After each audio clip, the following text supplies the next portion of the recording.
Welcome, everybody, to the Oklahoma Drill Podcast. I am your host, Andrew. As always, I have my co-hosts, Matt and Vitor, here as well. Unfortunately, we are here to review a crushing 25-6 loss the New York Jets had to New England Patriots in their home opener this past week. Zach Wilson threw 4 interceptions, and apart from Zach Wilson throwing 4 interceptions, actually, the team didn't play too bad, but those 4 turnovers really messed up the game. Not really much you can do when you're turning the ball over at that rate. We got a lot to break down. There's a lot of questions about who specifically was at fault. Was it play calling? Was it Zach? Was it a little bit of both? Vitor, you're the resident quarterback of the show. Go ahead and break it down for us. Well, it feels like both LaFleur and Zach, they spent the entire game thinking way too much as if their game planning was still going on. What do I mean is they thought the Patriots were going to go and blitz them 0 and be aggressive just like the Panthers did.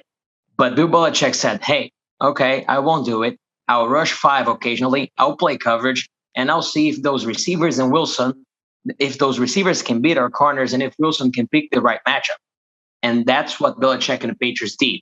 And LaFleur and Zach refused to adjust. LaFleur continued to call his shot plays, continued to put 8 guys in protection for Zach with 3-man routes. And Zach didn't adjust either. His mentality was still, let's go for the big play. Let's beat them deep. And the Patriots are like, okay, you're doing exactly what I want. You're doing exactly what I planned for. The Jets refused to adjust because they thought the Patriots were playing blitz heavy. They thought the Patriots were going to be aggressive just like the Panthers were.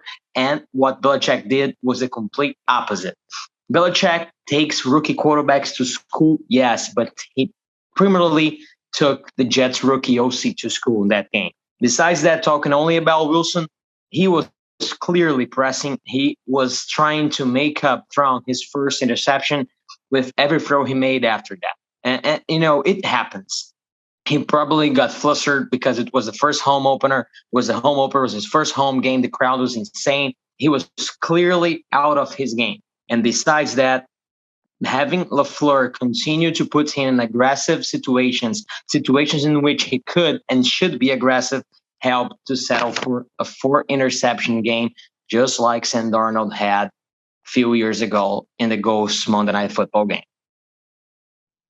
Yeah, but I don't really think that this was a game of ghosts for him because the pressure wasn't really there, especially for 2 of those interceptions. He had time generally throughout this game, so I don't want to say that he was seeing ghosts. So I'm not going to compare this game to the one that Sam had. He had the tools to win this game, and I really am disappointed in LaFleur because he had the power to rein Zach in and give him an opportunity to thrive, and he didn't do it. He put him in those aggressive situations, like you said, and they just weren't called for at all. And especially I think it was the 3rd interception he threw. We're in field goal range already. Just be safe. You can even hear the announcers like, just be safe here. Don't take any undue risks here. Just play it safe. Get the points. We were still down by maybe, I think, 13 at that point. So points would have been very important there. And he threw a very ill-advised pass. Yeah, I agree with both of you guys. The word of the day for Sunday was arrogance to me. And it's for Wilson and it's for Michael LaFleur because they had their script from their game plan. Like you said, Vitor, they were expecting pressure. They were expecting to have to throw hot and have to block up 7 and try and win with some deep shots. And the Patriots didn't do that. They were very much comfortable with saying, okay, we're going to sit here and we're just going to hang out and drop in coverage. We'll rush 4 mainly. We'll rush 5 sometimes. And they probably saw the Jets offensive line and the performance they had last week. And also considering Mekhi Becton was out and said, we don't need to send extra pressure. We can afford to sit back in coverage and we can go and eat on this offensive line because they didn't really play well last week. And this is where the arrogance really steps in even more. The offensive line played really well. And we'll get to that in our next point after we finish up with LaFleur and Zach. But the offensive line played well. And I want to throw some stats at you guys for that because it really just emphasize how well they played and how the arrogance in play calling really didn't match how the game flow was going. The Jets offense, they had 13 total 3rd downs on the day, and only 4 of them were on 3rd and 5 or longer. All of them came in the 4th quarter. That's an example of your offensive line on 1st and 2nd down, running the ball and generating chunk yardage. On the Jets' first 2 drives that ended in interceptions after 2 total plays on each of them, the first drive, they ran for 8 yards. didn't call another run play after that. The second drive, they start with a run. It goes for 13 yards. They also don't start out with a run after that. I really didn't like the early game play calling. I think that had more to do with anything than anything else. It didn't let Zach get into a rhythm. And by that point, the game was down. They were playing catch up. Zach tried to play hero ball and it got too big for him. This was his welcome to the NFL moment. And I think it's good that it came in his second game as opposed to coming in his second or third year, because that's when Sam Darnold's ghost game happened. We want to make this comparison. I'm sure it's going to be made. I didn't quite see Zach outside of a couple of dumb decisions. He wasn't being fooled. He wasn't completely and totally just not knowing what he was looking at. He was making dumb decisions because he was trying to make something happen when it wasn't there. And that's going to grow out of him with experience. I think overall, this was just the two of them being too arrogant and trying to do too much. Yeah, I think after the first game, he was getting pressured like crazy, and he was able to handle it pretty well. Even his decision making was pretty good. So when he came into this game, yeah, and he realized that, all right, he has some time to throw now, and his offensive coordinator is freeing up the playbook for him, and he took advantage of that. Well, he definitely put it forward that he wanted to make himself known as the guy that he was at BYU, as that pristine downfield passer, and he wasn't that on Sunday. Yeah. Honestly, in the NFL, we spend an entire week game planning. So I bet you Tuesday morning, LaFleur and Zach were talking, hey, this is what we're going to do, right? They're going to blitz us. They saw the game tape. They saw that the Panthers destroyed us by being aggressive. They're going to be aggressive too. We're going to beat them by throwing deep early in the game. And then we're going to run the ball down their throats when they start respecting our passing game. When this didn't happen, LaFleur was like, I can't be around. The fourth pick by Zach Wilson was in the second half, and he called a three-man route. And it looked like a deep flood of a deep corner, a deep out, and a flat. And this was not the time for the play call. Not the time for a play call. And it was like what Andrew said. They were both very arrogant. They had to change up. They had to understand that the run was working. And I don't blame Wilson for that, because he feeds off from his offensive coordinator. If his offensive coordinator is still calling second level throws to him after he throws a couple of picks and the O-line is dominated on the ground, he's going to be aggressive. He's a rookie. There's no point of limiting him. I know, but you got to go within the game flow. And that's what LaFleur failed to do. And that's where Wilson failed to also do, because he was like, okay, Matt's throwing me stuff that I need to be aggressive. I continue to be aggressive. I'm a rookie. I'll make my mistakes. It was like the fourth interception was like, I don't give a damn, throw. And this cannot happen in the NFL. Yeah, I completely agree. That was, like I said, it was arrogant. It was not changing your game plan based on what you studied and what you had came up with. And once the game started, seeing that it was going to go a different way. This isn't an example of they had their game plan and it got completely and totally just shut down. They had another game plan that was working. The running game was working really well. And I think that's a really good feed into our next point, which is the offensive line responded mightily from their first game in Carolina. They went from giving up 6 sacks and having absolutely no hole or movement in the run game to creating hole after hole in the run game. Offensive line, I think, had over 150 offense as a whole at 150 rushing yards. It was mainly because the offensive line played so well, and they only gave up 1 sack, and it came late in the game after Wilson held the ball for, quite honestly, a handful of time. This was a really, really dominant performance from the offensive line against a tough Patriots front, and I think it needs to be highlighted. Matt, let's go ahead and talk about that more. So, yeah, I mean, one of the biggest things we said last week was, will this coaching staff huddle their offensive line together and improve on what they needed to improve? And they did. This is something that I think we should definitely be praising the coaching staff. We've sort of dumped on LaFleur a little bit before, but we need to give praise when praise is due. And they improved from one week to the other. It was night and day difference. And I think it all starts in the middle with Connor McGovern. I believe he had probably one of the best games as a Jet. And it sort of reverberated throughout the entire offensive line. All of a sudden, you're seeing everybody else sort of materialize into who they should be. You see Fant pancaking people. You see AVT mauling people. Even Connor McGovern, Greg Van Roten was communicating well in the run game. Moses was doing his thing. Everybody was sort of working together. The communication was there. And as a result, like we said in the beginning, with the running game, it was popping. They were getting huge chunks, and they definitely should have stuck with it. The pass protection was pretty much there all game, except for late in the game when everybody started doing a little bit too much. And that was mostly on Greg Van Roten, I believe. He gave up a bunch of pressures late in the game. This group was definitely improved, and it showed.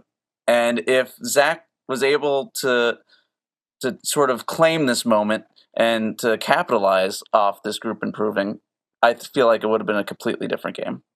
Yeah, I totally agree. I mean, I think what we're seeing, as well as the improvement of the Jets offensive line, I think the Panthers defense might be better than we expected. I mean, they shut down the Saints this week. I think Alvin Kamara had 4 rushing yards. They dominated the Saints. This was back-to-back weeks that Panthers defense came out with their hairs on fire. And the Jets offensive line, going against what we all expected to be a pretty tough New England front, they kind of bullied them from the start of the game, quite literally from the first offensive play. They were bullying them through most of the game up until towards the end of the fourth quarter. And by then, it's really hard when you're pass blocking so much. And we all know Greg Van Roten isn't the best pass blocker. They had an opportunity to control the game on the ground, and they went away from it. And while it's discouraging from a play calling standpoint, it's encouraging from an offense as a whole standpoint, because we were all worried last week that Wilson was going to get killed. And he was going to be running around for his life this whole season. And it was where we were going to have this rookie quarterback and not be able to protect him. I don't think that's going to end up being the issue. I think it's just going to be dialing in the play calling, getting the offense on page, and being able to adapt in game when your script might not go exactly what you're expecting. That's the NFL. You got to be able to think on your toes and adapt within the game and change to what your opponent is doing. I really think for the offense's perspective, that is the takeaway from this game. It is take what's there. You don't need to make the big play. You don't need to be the flashy rookie OC and rookie quarterback, taking the league by storm. Take what's there, win some games, develop, and let the system that's worked for 20 years do what it does.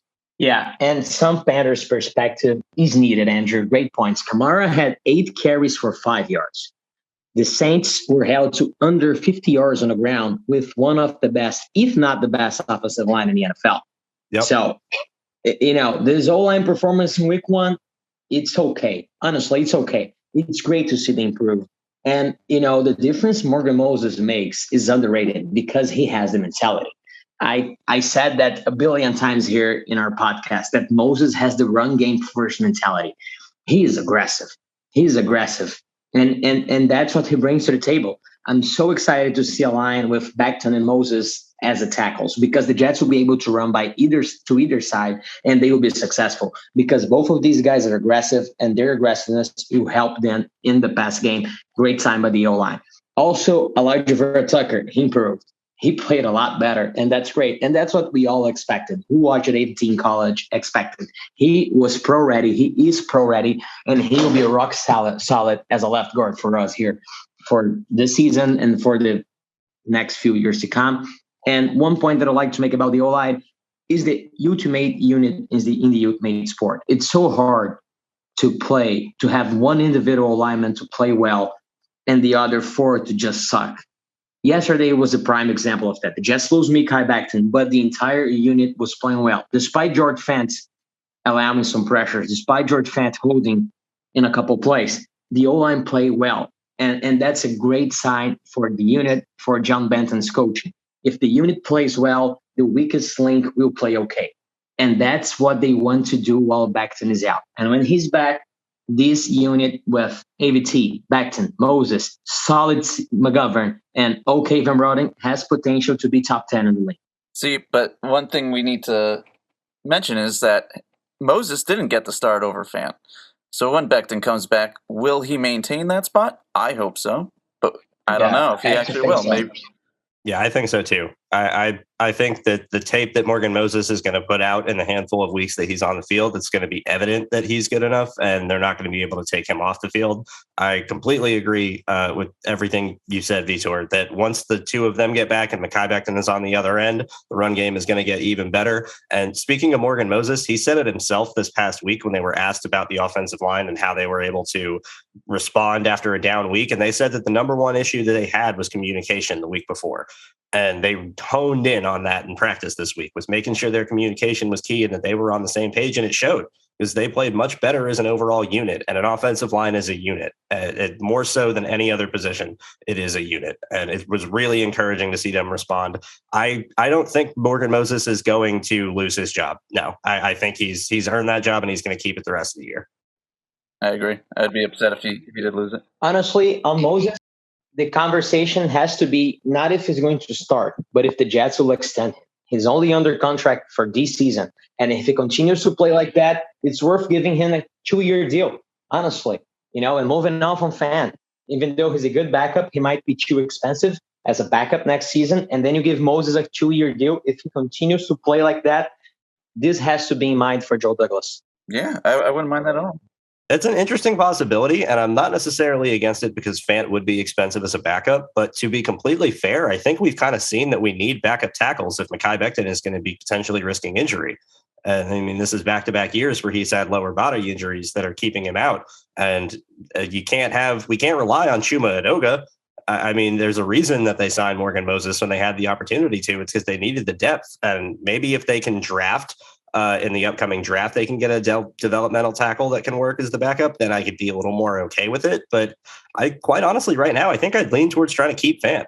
I agree. Go ahead, Matt, please. I'm with you. Yeah, but definitely extend Moses if he continues on this path. I would definitely try to replace Van Roten and then maybe draft a guy to just back up Moses in the interim while he gets his sea legs. Yeah, I was thinking about drafting a replacement for Becton or backup for both. That's what I mean, and moving on from Fant. But obviously, if they can draft, keeping Fant and Moses is the route to go. IMO. It's a good problem to have. Too many good tackles is a good problem to have. And even though we've seen George Fant be up and down, he's still better than a good bit of offensive tackles in the NFL and a handful of starters at that. So it's not like that he would be as a backup. Like we said, he's great as a backup. He's average as a starter. I'd be okay with having an average starting tackle as your backup tackle.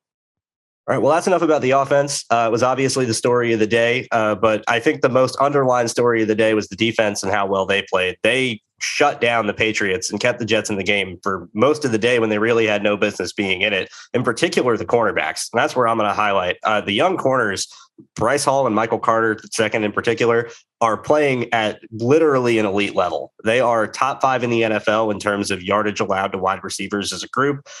Bryce Hall is only allowed 2 completions on 3 total targets. Michael Carter II is being heavily targeted as a rookie out of the slot and has made pass breakup after pass breakup and been tight in coverage after that. He's made a handful of tough tackles for no gain.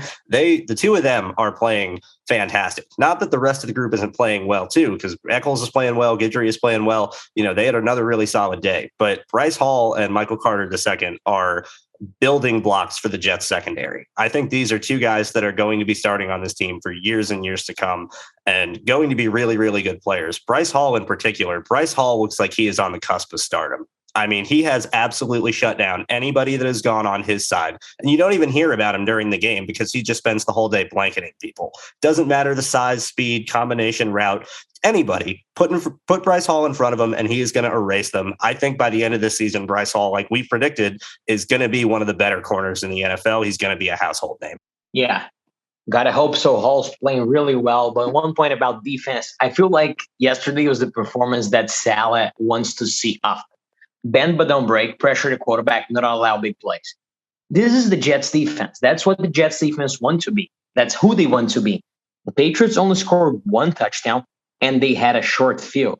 The rest of their points were all field goals. And that's what Saleh preaches, bend but don't break. And that's the result of the secondary. Those guys are not allowing big plays. And one thing I noticed to just pump up Saleh's coaching even more, they are just displaying sticky coverage on third down. And the refs are not throwing flags for DPI. The Jets are not being flagged, and they are just blanketing receivers. There was a curl route Mac Jones threw. I forgot it was to Kendrick Bourne or to Eckler or someone else. The curl with Javelin Guidry is Brandon Eccles, sticky. Deep 9 on Javelin Guidry, sticky. No flags. And that's coaching. Those DBs are playing beyond their talent level. And Bryce Hall, Andrew, I agree. If he continues his path, he could be one of the best corners in the NFL. This cover tree scheme just benefits him. It's perfect for him. He's so smart. He's instinctive. He knows he cannot get beat deep, so he's kind of conservative, and he is playing really well. I'm impressed. I remember going back to our superlatives episode, I took a long shot and said that Hall would be our defensive player of the year. And that might actually play out to be the case, especially if Q doesn't turn it on. He's been looking great. The whole unit's been looking great. But I really, really want to throw some caution out there. This is a young unit. And this young unit, I suspect, is going to take their lumps, just like every other rookie. You got Zach taking his lumps, LaFleur taking his lumps, the offensive line taking their lumps. I have a feeling this secondary is eventually going to meet their match, and they're going to have a game like that too, where they're going to look really bad, and then people are going to be like, oh, we're very reactionary. We need cornerback help. We need cornerback help. Why didn't Joe Douglas get us help? Well, let's just settle down, guys. We've seen enough from them to show that they can solidify into a solid group. Patience, time, and they'll get it there. Yeah, of course. I mean, there's going to be ups and downs. I'm sure there's going to be games throughout the course of the year where they get torched and their scheme gets figured out, and players have good games and bad games. That's the nature of the season. Not every play is consistent. Not every down is consistent. Players change, and that's the nature of the NFL. It's the nature of everything. But in terms of how they are playing so far and what we have seen through 2 games, and yes, it is early, and no, it has not been the most daunting of passing offenses they've faced, although the Panthers offense is playing well again. And, Mac Jones was making smart decisions. They are not limiting big plays. And most importantly, they are securing and making their tackles, and they're not allowing yards after catch. If they are allowing completions at all, they are right in the hip pocket. They are tackling the guys right where they land, and they're not allowing any extra gains. And that's really, really encouraging. The Patriots wide receivers on Sunday as a group caught 9 catches for 69 yards, all of them combined. And that is just purely a shutdown performance from a defensive backfield. And I'm really, really encouraged by what we've seen. In particular, I want to highlight Michael Carter II. As much as we highlighted Bryce Hall, Michael Carter II is getting targeted all the time. He is getting absolutely attacked across these 2 games, and he hasn't flinched. He has not shaken or flinched or had any bad outright play where he's just completely and totally gotten burned. He's playing really, really well as a rookie starter, and I'm excited to see that if he's going to continue to be attacked like this, I think he's going to get his opportunity to get some interceptions. And one thing that I've been really impressed with is that their communication has been very good. You haven't really seen that many missed coverages. Other than the first game, I believe one of the safeties off the street had a mistake. Yeah. But agreed, other 100%. than that, it's been very clean. Yeah, it really has. And that's, like Vitor said, that's the Saleh effect. That's his ability to get their communication down and know their keys and know what they're looking for to.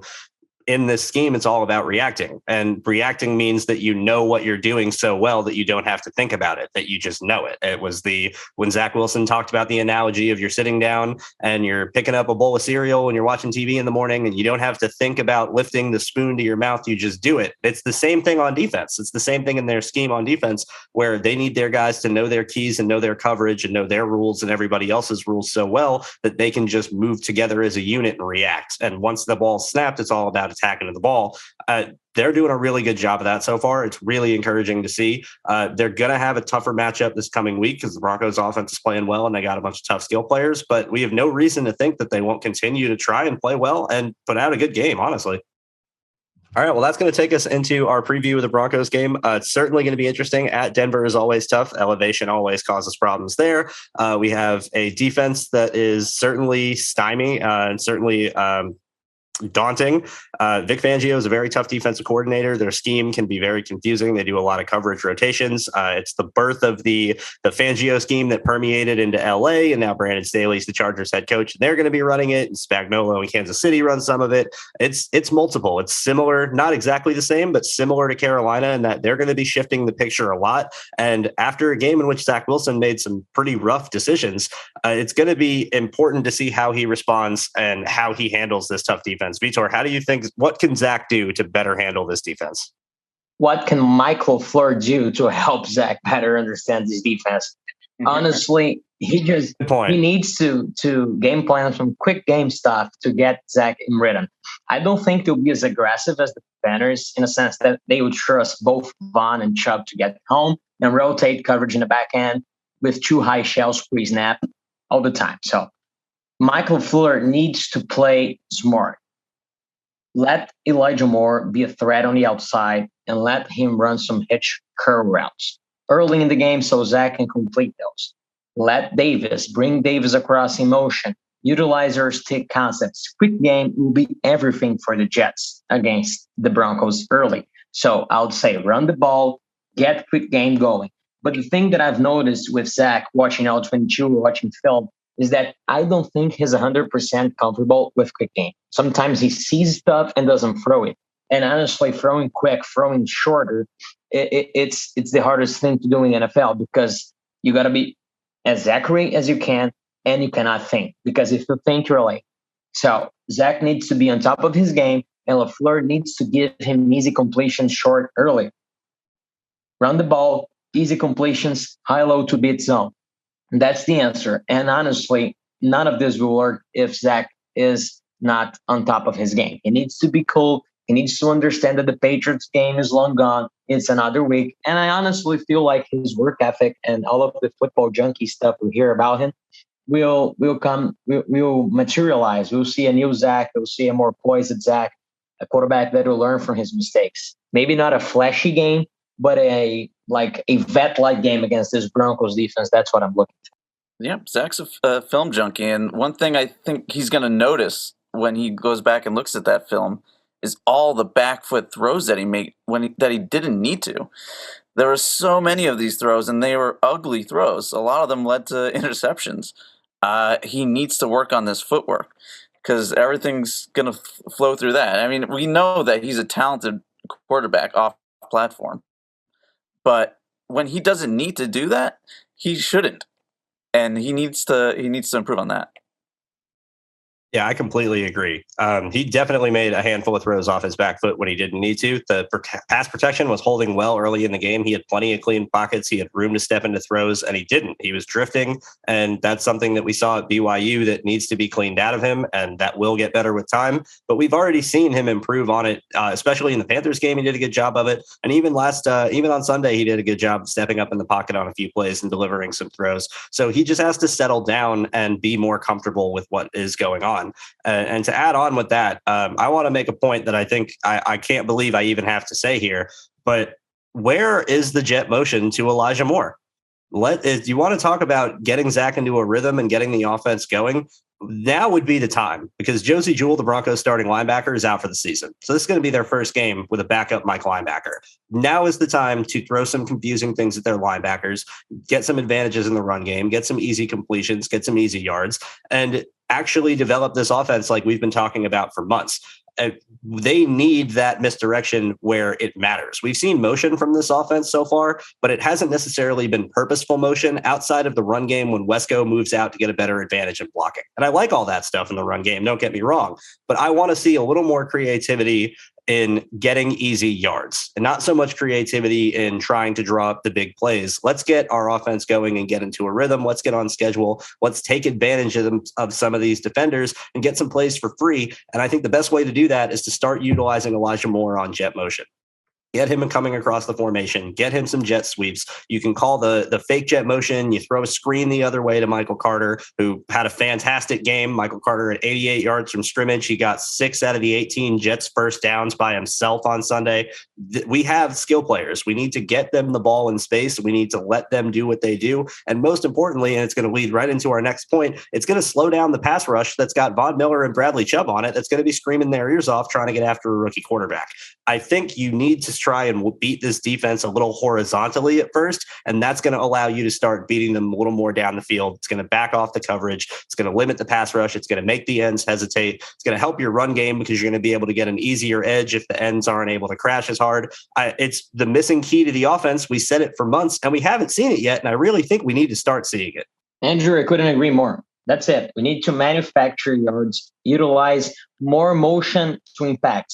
LaFleur loves motion to inform Wilson. We need motion to impact the defense. We need to manufacture yards and allow the playmakers to get the ball in open space. I couldn't have said it better. 100% agree. Absolutely. And we talked ad nauseum about how they could use that jet motion and salivated with the possibilities that they could do with that. And the fact that we haven't seen it yet is pretty disappointing, but I hope that changes. Yeah, I really hope it changes. I think, I'm going to lead right into our next point, like I said, which is protecting against Von Miller and Bradley Chubb. I think that's the first way you do it. If you can get them to be isolated and you can make them hesitate, it's going to help your running game. It's going to help your pass rush on downs when we can call some creative stuff. Like I said earlier, the offensive line got them into third and short, plenty of opportunities and plenty of times on Sunday. There could have that opportunity again against the Broncos front that outside of their two edge linebackers isn't the most daunting thing in the world.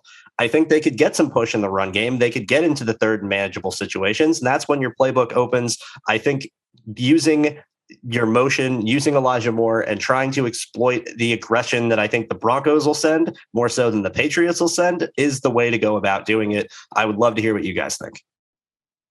Yeah. I mean, I fear that they're going to revert back to week one status, the offensive line. It's my biggest fear, especially against such a premier group like Von Miller and Chubb. Von Miller's playing with his hair on fire right now. He's already got 3 sacks, and his pass rush win rate is out like through the roof. So I am terrified that they're going to regress. They need to capitalize on the gains they made last week with their communication. They're going to need to communicate really well to stop this group, and yeah, they need to apply jet motion and other things to stop this group, to slow them down just a little bit. Give the offensive line some help because they're going to need it against this group. What do you guys think? Well, Andrew, that's it. It all starts with the ground game, with the jet motion, trapping the edges, keeping it honest. Run the ball, play action, quick game. Do not allow both Miller and Chubb to get home. And the Jets must game plan to avoid third down or to get into third and manageable. If the Jets get into third and 6+, Zach Wilson will probably get sacked. He has shown a tendency to hold on to the football way too long. He will get sacked. We don't want to see Von Miller matching up with George Fant and Wilson holding the ball for more than 3 seconds. But to counter those two guys, you must jet motion at them and run at them. That's the only way. And then you find a way to go play action and evolve your offense. Get some second level throws going on early downs. Keep them honest. Quick throws, quick screens. And that's the way to go. If the Jets start a game and go into a pure drop back passing game or try to be aggressive or whatever they want to do without keeping both Miller and Chubb honest, especially Miller, Wilson will be sacked a lot. I don't see a week one type of game, but something in between the Patriots and the Panthers game. Yeah, I think that would be the best way to go about it for the game plan is you need to establish the ground game. And once you do establish it, you need to keep establishing it. Because that was the fatal flaw of the Patriots game, in my opinion, early in the game was you had the offensive line that was getting chunk yardage, force the Patriots to stop it, make them declare their coverage, make them bring extra guys into the box, and it's going to help open up those deep shots. They can't double Corey Davis if they have to bring the safety down to stop the run. I want to see them continue to establish the line of scrimmage and establish the run game, keep the defensive ends honest, and keep Zach Wilson upright. Because I completely agree. If they have to get into 3rd and 7 drop back, it's going to be a long day. I think they need to get creative with some chip blocks too. To put Von Miller on his ass right off the get-go. Don't even let him get going against Fant. Just help him out. You're going to need to help him out, whether it's with tight ends or running backs. He's going to need some help. Yeah, I don't like that, or I don't mind that idea either. I think that would be the perfect opportunity for Tyler Kroft to throw a little chip and then leak back out into the flat on a bootleg and catch it short and run upfield. And I'm right there with you that I think that's a good call. And the last point I want to make before we get to the defensive side of the ball, I think what we've seen over 2 weeks is that the Zach Wilson progression and tutelage, for lack of a better word, is going to be a little similar to Josh Allen's.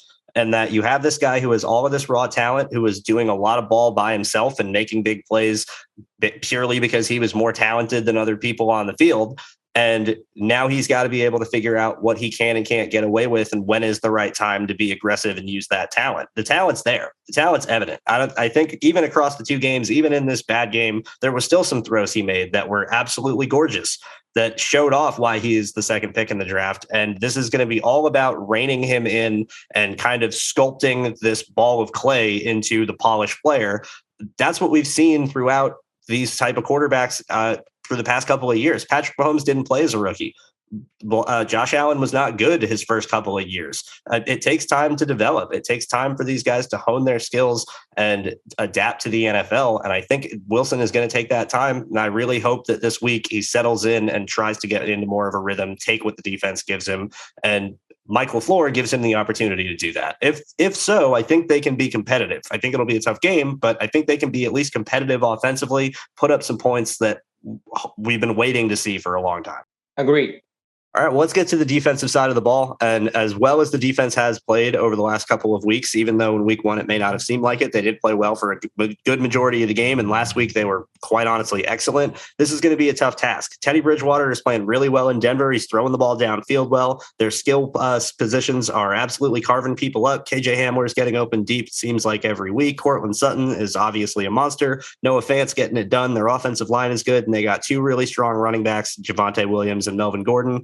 It's a tough task. This is a talented offense. The Broncos offense is 2nd in terms of estimated play above EPA. I believe it's EPA. They're 2nd in the league in EPA. And their offense is playing really, really well. And when you have an offense that is humming and in rhythm, and especially early, they can be dangerous, especially in front of a home crowd. It's going to be a tough task. What can we do defensively, Vitor, in your opinion, to try and slow down this offense? More of the same. It has to be. Salah won't change up, even though he did some fancy stuff against the Patriots, rushing 5, some stunts. But I believe that the way to beat those guys is to let the front 4 eat, allow CJ Mosley to be himself in space, which the Jets have done, and trust the cornerbacks to win one-on-one matchups on 3rd down. Problem is, they're going to get tested. The cornerbacks, they're going to get tested. Cortland Sutton is really good. KJ Hamler is a shifty route runner. Tim Patrick plays with size. Noah Fant can stretch the seam. Javonte Williams can catch the ball. Melvin Gordon can run it. So they are stacked. The Broncos are stacked. It's going to be the toughest test for the Jets, but I believe they're going to stick to their ID, right, to their identity. Rush 4, allow the D-line to do their job, play sticky coverage on 3rd down, and hope to keep this team into the game until the 4th quarter. Who is this Teddy Bridgewater? I haven't seen him throw the ball downfield like this ever in his career. I think he hasn't had a yards per attempt above 7.6 his entire career. And now he's at 8.5. His last game was around 9.6 yards. It's wild. So I think they're going to definitely take their shots, and they're going to challenge this young group downfield. And they're going to have to stay sticky for a lot longer, too, because I think their offensive line is pretty good as well. They're playing at the top of their game, and it's going to be hard for our front 4 to get home without any help from a blitz. I think we should definitely try that at the start, but I feel like their offensive line is going to be able to hold up pretty well. So we're probably going to have to look at being creative with some blitzes here and there. Yeah, I think you definitely need to throw some extra things, manufacture some sacks. That's always a good thing defensively. I'm encouraged by what we've seen so far. I'm really encouraged by Bryce Hall. I think he's just playing so well. He's going to be able to handle his side of the field, whether Hamler or Sutton is on him. And that's going to help the rest of the coverage kind of be able to move around and match up because Bryce Hall is going to be matchup proof. And point I want to make, we talked about this before we started recording, the Broncos offense, for as well as has been playing statistically, and no slouch to any of them because they are playing well, they haven't played the toughest of defenses. Their week 1 game was against the Giants, and in week 2, they played the Jaguars. These are not daunting teams that they've gone against. They're 2 teams that I believe are both 0-2. I don't think the Jaguars won either. Or the Jags didn't win in week 1. Yeah, so they're definitely 0-2. And these are not, world-beating teams. Not that the Jets are, but I think that their defense has certainly shown that it can be very solid and has played solid across the first 2 weeks. This is going to be the toughest defense this offense has faced yet. This could be a surprise performance. Maybe this is the defense's coming out party where they shut down the Denver offense, and so much for the Denver offense being so good and so much for Teddy Bridgewater's revival. They were just beating up on bad teams, and the Jets defense could make a statement. I really think this could be a sneaky good game for the defense. Yeah, I agree. I think the defense will keep the Jets into the game up until the 4th quarter. If Bridgewater gets pressure, he might struggle. So we haven't seen him in the true test yet. And this may answer Matt's question. Who's this Teddy Bridgewater? We don't know yet. I don't know. I'm very skeptical that we're going to be able to get the job done. I feel like they haven't really faced that good of a talent in the Giants and the Jaguars, but at the same time, I don't feel like we've seen a talent like them either, from top to bottom. And I'm worried that this is the game that we get blown out and everybody gets scared. Yeah, I think this will be a statement game either way. For whichever team, whichever matchup wins the matchup, it'll be a statement game either way. Either the Broncos offense is going to prove that they're for real and that they can go against what appears to be a tough defense and still play well, or the Jets defense is going to prove that they're for real and they're going to slow down what everyone thought was a good offense. It's either way, we're going to find out a lot about both of these teams. We're going to find out a lot about the defense in particular. I do want to make the point, though, that from what we've seen from this defense is exactly what has been preached by the coaching staff, and it's bend and don't break. It's exactly what we said leading up for months during our previews, is that we all predicted that they were going to give up yards, but then tighten up in the red zone and get off the field on 3rd down when they need to. That's what they've done so far. And I think if they can continue that recipe, they can keep it close enough where if the offense is having a good day, the Jets will have success. It's just a lot of ifs, and there's a lot of improvements that need to be made. But I would say in terms of every unit on the field, I'm the least worried about the defense in this matchup. Another thing is, I feel like the rust is finally kind of brushing off of some of the vets that we needed that rust to brush off of. Exactly. CJ Mosley, he looked a little shaky at some points during week 1, but week 2, he looked like a man on fire. He was patient. His game IQ came back. Everything that we knew that we were getting when we signed him was starting to show up again. And now we need it from Q as well. Quincy Williams needs to show us that he is the guy that we think he should be. And he's been all right. He's getting decent pressures here and there, but he hasn't made the impact. We need to see that. Yeah, definitely. It will take a big game from the defensive line to make an impact, but it is encouraging that the young corners are playing well, even without the defensive line's monster impact. And even then, they played really well on Sunday. They had a handful of sacks. They had a handful of hits. John Franklin Myers had another sack. I think this could be another game where the defensive line has a good game, and Quinnen doesn't need to show up more. This to be the guy that we were all expecting him to be, you gotta be showing up on the stat sheet more so than just hurries. And I think that he will continue to improve, and this could be the game where it happens. But overall, this is a tough matchup, and I think that's what we've laid out from top to bottom, is that this is going to be a tough matchup for the Jets. I think that's a good transition. Let's get into some score predictions for the Broncos game. I'm going to go ahead and lead it off. I'm going to say 24-17 Broncos. I think the offense will have a bounce back game and Wilson will play better, but eventually the defense is going to be a little overtaken by the talent on offense. I think KJ Hamler is going to get behind the defense for a long touchdown, and the altitude in Denver, the home stadium, the rebuild after a tough loss, it's going to be a little too much to overcome, but they're going to be competitive. 24-17 Broncos. All right, that's not bad. I'm going to stick with my blowout prediction, and it's going to be 30-13. I think their offense is going to maybe be stymied early, but eventually they're going to find their groove because I feel like our offense isn't going to be able to get much going. And like against the Patriots, the defense is going to get tired, and eventually the points are going to come. And I think that second half is going to be an ugly one. So 30-13 Broncos. I will predict my first Jets loss right here in the show. It's going to be 24-14 for the Broncos, similar to what Andrew predicted. The Jets will go into the fourth quarter losing 17-14, but Bridgewater will march the Broncos down the field, score a touchdown. Jets offense won't be able to bounce back. It's going to be an okay game. We will feel okay after the game. Wilson will improve. The defense will play okay, and the Jets will be facing Tennessee in week 4. All right, 3 losses for the week. Hopefully we're all jinxes and Jets can pull a surprise victory out of nowhere and get a win in Denver, but it certainly is going to be a daunting task. Last segment we're going to finish up with today, looking ahead towards the draft. The Jets are now 0-2, and the draft is always going to be important for a rebuilding team, especially with the amount of draft picks the Jets have. We're going to cover one college player a week that stood out to us. Matt, you're going to go ahead and lead this segment off with Andrew Voorhees, the guard from USC. Talk to us. Hey. Yep. So Andrew Voorhees, the younger brother of Jason Voorhees. I love this guy. I've seen 2 games this year, 3 games last year, and he's impressed me a lot. He's a big guy, he's 6'6", 320, and he plays with a lot of strength and a lot of great movement. Not just that, he's got great awareness too. You can tell when he's not engaged with a defender.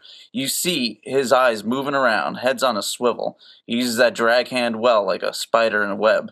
As soon as he feels a defender, he'll pounce on them. Otherwise, he's looking for work, and he'll lay the wood on defenders that aren't suspecting it. He's definitely somebody I've been looking at. Some negatives. He is probably on the older side. He's a redshirt senior. I think he'll be 23 his rookie year. So that might push him down some boards. He does have some high pad level for being 6'6", so squatty defenders might be able to get into his pads. But he's got a good anchor. He recovers well, even when they do. He's definitely somebody I'm going to be keeping an eye on throughout the year. And if he continues with the way he started this year, I think people are going to be talking about him a lot more. All right. Well, that's going to do it for this week's episode of the Oklahoma Drill Podcast. As always, I've been your host, Andrew. We got our co-hosts, Matt and Vitor, here as well. Guys, you know the drill. Let's drop our handles. Call it a day. You can find me, Matt, at Zazzy Jets. And you can find me, Vitor, at Vitor Baiva M. You can find me at Andrew Golden _17, also at OKD Podcast on Twitter. Thank you guys so much for listening. We will be back next week. Bye-bye.